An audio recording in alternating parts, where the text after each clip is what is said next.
Hi everyone, Jessica Paquette, and welcome to On the Rail, our holiday spectacular edition. Really excited for this upcoming episode featuring some great interviews, some features, and of course highlighting some of our favorite holiday traditions. We're looking ahead to 2026, but in the meantime, enjoy this episode. Ho, ho, ho! Up next, we caught up with trainer Scott Lake as part of our ongoing Hall of Fame series. Scott has trained some really great racehorses over the course of his career. He's won a ton of races, and he also has a surprising favorite show. Enjoy. Ho, ho, ho!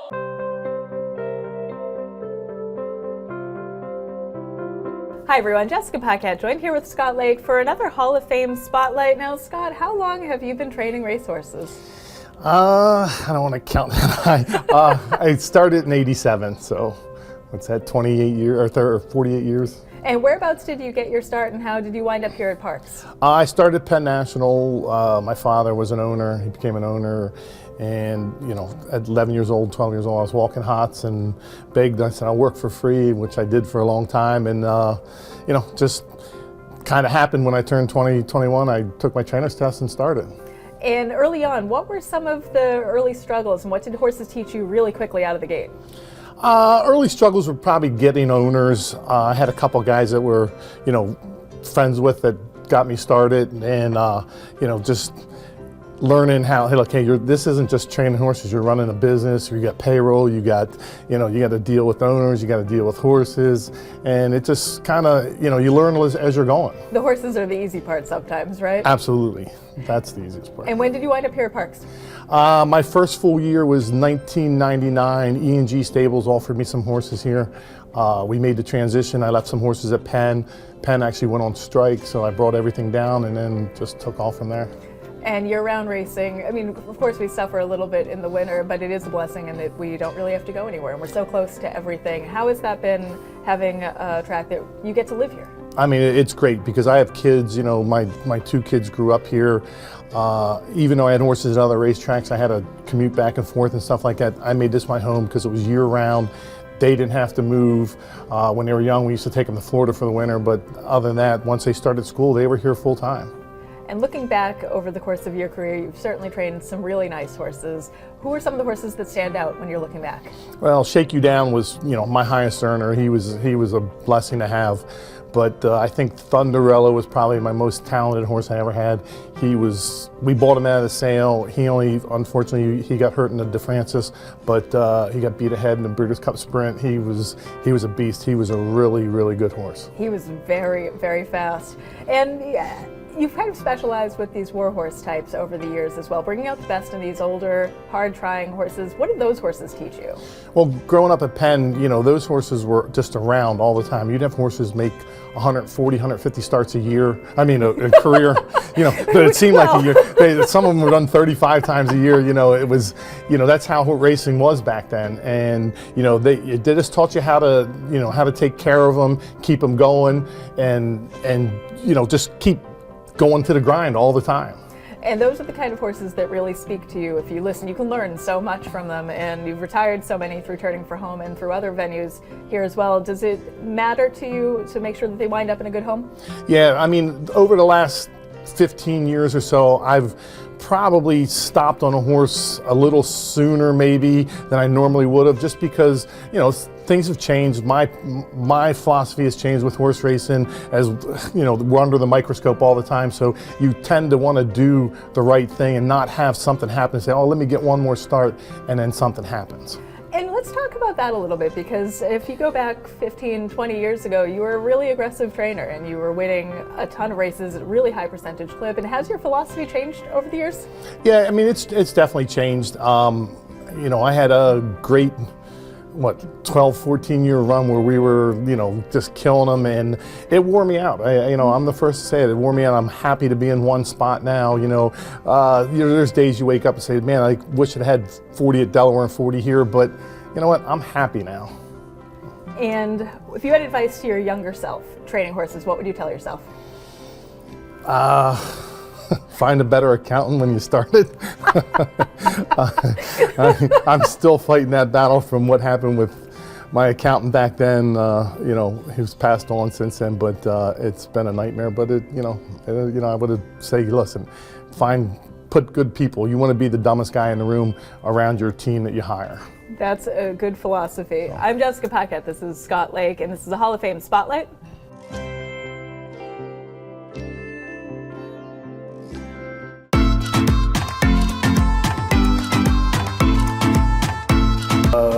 Planes, Trains, and Automobiles. Home Alone. I would probably say Grinch. Elf is definitely a close first, but it's definitely the Grinch. Gotta go with the Grinch. That's Jim Carrey's Grinch. Probably have to go Uncle Buck. Favorite holiday movie is Batman Returns. Or Jim Carrey's The Grinch, one or the other. I love both. My favorite holiday movie's probably gotta be Friday After Next. Favorite holiday movie, I'm gonna go with 29th Street. Danny Aiello and Anthony LaPaglia. Favorite holiday movie, Die Hard with Bruce Willis. Home Alone 1.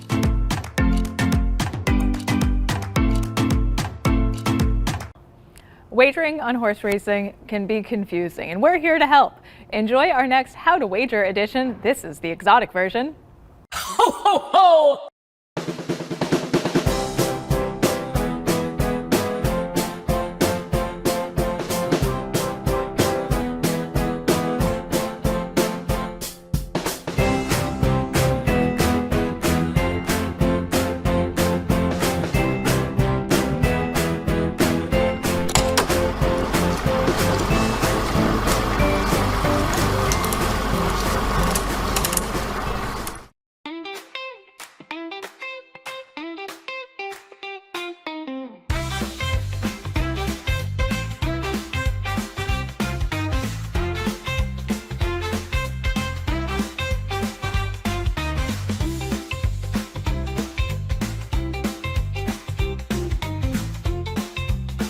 Now they're all in, folks. The fillies are in the gate for the Keystone Sprint. This, my dears, is where the rubber meets the road, the ponies meet the turf, and the truly groovy make their fortunes.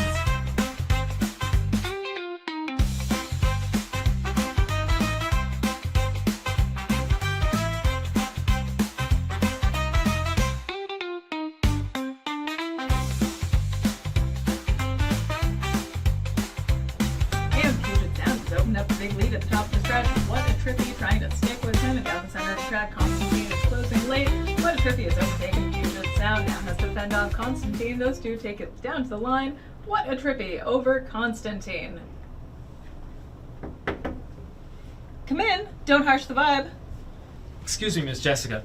I do hope I'm not bothering your most excellent self. My name is Roger. I heard your announcement. I have to say, it was positively smashing. Never bothered to meet a fellow kindred spirit, but what can I do for you? Are you a fan of the races? Oh, absolutely. Well, I'm trying to be. You see, I've placed a few win bets, some rather daring show bets, but I truly, desperately, fundamentally want to understand the exotic wagers.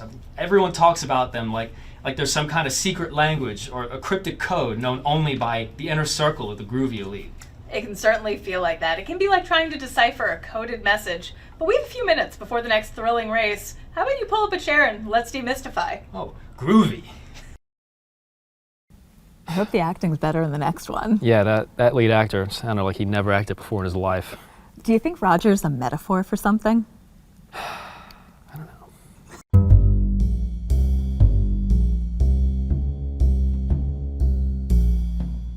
So, you're looking to dive into the deep end of the betting pool, huh, kid? The exotic wagers. That's where the real money can be. That's also where you can drown if you're not careful. This ain't for the faint of heart, kid. Yeah, that's what I hear. What's the first kind? Lay it on me. Let's start with the exacta. It's probably the most common one that folks jump into. It's where you pick horses to finish first and second. But this ain't no close enough game. They have to come in the exact order. That's why it's called the exacta. So let's say you pick the 4 and 2. They better come in 4 and 2. That's bold. But what if I can't call who's first and second? Maybe the order's a little bit unpredictable. Good question, kid. Horse racing can be an unpredictable game, and that's where the boxed exacta comes in. You pick your 2 horses. We'll stick with 4 and 2 here, and they can finish first and second in any order. 2-4 and 4-2. Of course, it costs a little bit more, but think about it as buying a little bit of an insurance policy. More shots at the prize, more dough on the line. I got it. What's the next level? Enter the trifecta. Similar to the exacta, but a little bit harder. You pick 3 horses. They have to finish first, second, and third. And yeah, before you ask, you can box it as well. Think about all the possibilities to cash in or lose your shirt. Yeah, 3 horses. That sounds like a long shot. Those odds must be huge. They can be, kid, but the payouts, they can be phenomenal. Enough to make a man forget his troubles for a minute or 2. This ain't no blind luck, however. You gotta know the horses, you gotta know the jockeys, and you have to know even the track conditions if you have any chance of walking away with a little dough in your pocket. Feeling brave, kid? Let's talk about the superfecta. Superfecta. That sounds super. Great.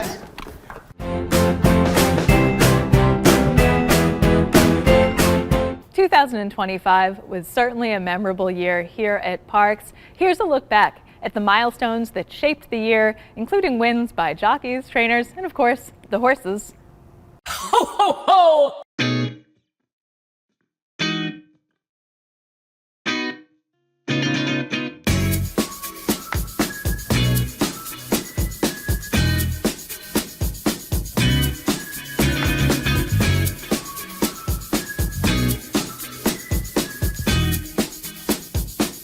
We do congratulate Fred Robert Reed Jr. on win number 1,000.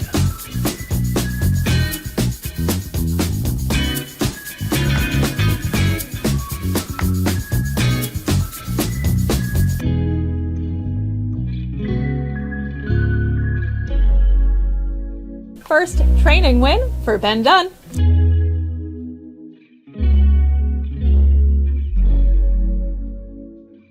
Win number 500 for Abner Adorno.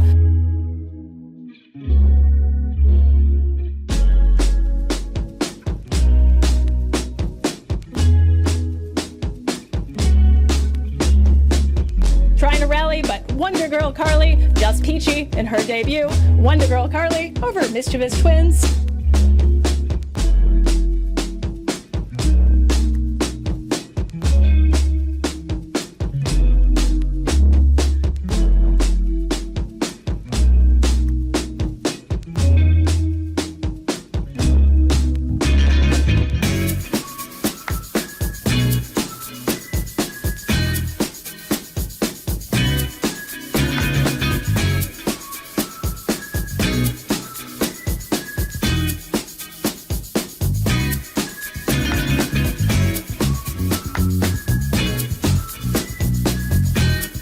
Clico trying to hold off. Dry powder to the inside. Fights on. Clico down to the line. Get that champagne ready. Clico's the winner of the cotillion.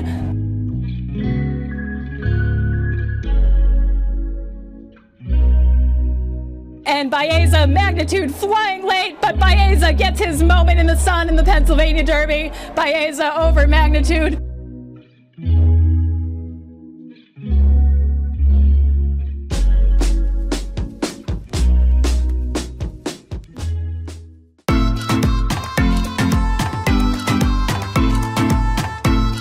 Probably say trampoline as a kid. I mean, I had multiple trampolines, they blew away, but I mean, all the trampolines I got as a kid were awesome. Always had fun on them and great time on them, so. Best gift I've ever received. So, backstory, I'm talking to my girlfriend about how truckers usually had a little hula dancer that would be sitting on their dash. And I said, oh, it would be cool if I had one of those, but of you. And she ended up going and getting a whole bunch of clay and making a mini version of herself as a bobblehead, so like a little hula dancer thing. So that's probably the best gift I've ever received. Probably when I was a kid, when my parents got me a flugelhorn. That was probably the best present. My parents got me a trip to the Virgin Islands to visit my aunt who lives there one time. That was a good one, or a paintball gun when I was real little. Probably too young to have a paintball gun. I think the best gift I ever received was probably my Game Boy Color. I got Pokemon Yellow. I think it changed my life. Best gift, my firstborn was born December 20th, 1999, right before Christmas. So I'm going to call that my best gift ever. Best gift, 2009, my daughter was born November 27th, and I remember that Christmas like it was yesterday. And I think that was the best gift I was ever had. All right, favorite holiday gift, probably my first road bike I got about 10 years ago. But the biggest gift that I've ever had is because I've lived my whole life as a gypsy. For the last 30 years before coming here, I lived on the road. And to have time with my wife and sons, which I didn't have that as a kid. We didn't have that family experience because we were always doing church stuff constantly. To be able to spend time with my sons and my wife, that was a huge gift. So that is a twofold thing for me.